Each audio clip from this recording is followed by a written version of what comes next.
Pour mieux comprendre le budget de l'État, le ministère du Budget, à travers la Direction générale du budget, met à votre disposition le budget citoyen qui décrit en langage simple le contenu et la structure du budget. D'où proviennent les recettes du budget de l'État?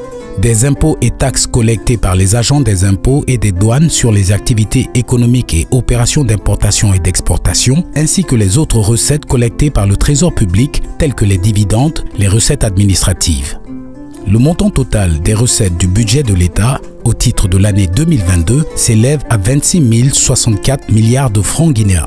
Ainsi, pour l'année 2022, il est attendu 12 591 milliards de la Direction générale des douanes, 11 365 milliards de la Direction générale des impôts et 1815 milliards de la Direction générale du Trésor et de la comptabilité publique. À ces recettes s'ajoutent 293 milliards de francs guinéens de dons. Les recettes attendues du secteur minier représentent environ 15% du total des recettes. À quoi servent ces recettes? À financer les priorités du gouvernement traduites dans les dépenses. Les dépenses totales sont évaluées à 30 608 milliards de francs guinéens. Ce montant est reparti entre les dépenses courantes pour un montant de 19 246 milliards de francs guinéens, soit 63% du total des dépenses pour assurer le paiement des salaires, le fonctionnement courant des services publics et les subventions pour soulager les ménages, factures d'électricité, appui aux produits de grande consommation. Les dépenses d'investissement à hauteur de 11 362 milliards de francs guinéens, soit 37% du total des dépenses annuelles prévues pour la construction des infrastructures routières, des bâtiments administratifs, des hôpitaux, des écoles et d'acquisition d'autres équipements. Par rapport à 2021, les dépenses d'investissement progressent d'environ 14%. Les principaux projets d'investissement prévus en 2022 concernent le renforcement du système de santé, 1085 milliards de francs guinéens, le programme d'appui aux collectivités à travers l'Agence nationale des collectivités locales ANAFIC, 969 milliards consacrés essentiellement à la construction et à l'équipement d'écoles, des postes de santé, des marchés, des opérations d'assainissement. La construction et la réhabilitation des voiries urbaines à Conakry et la construction des échangeurs de Matoto et Kagbele, 407 milliards. La réhabilitation de la route Koya-Mamou-Dabola, 307 milliards.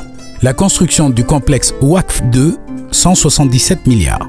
La construction et la réhabilitation de la route Lola-Frontière, 153 milliards. Les travaux de réhabilitation des aéroports régionaux, 150 milliards.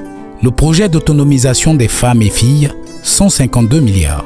La construction de 5 ponts de désenclavement à Conakry, 143 milliards.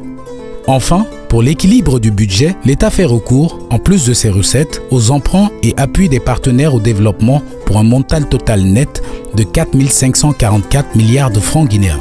Ces opérations de financement concernent essentiellement les bons du Trésor, les obligations du Trésor, les emprunts obligataires, les emprunts extérieurs, les droits de tirage spéciaux DTS.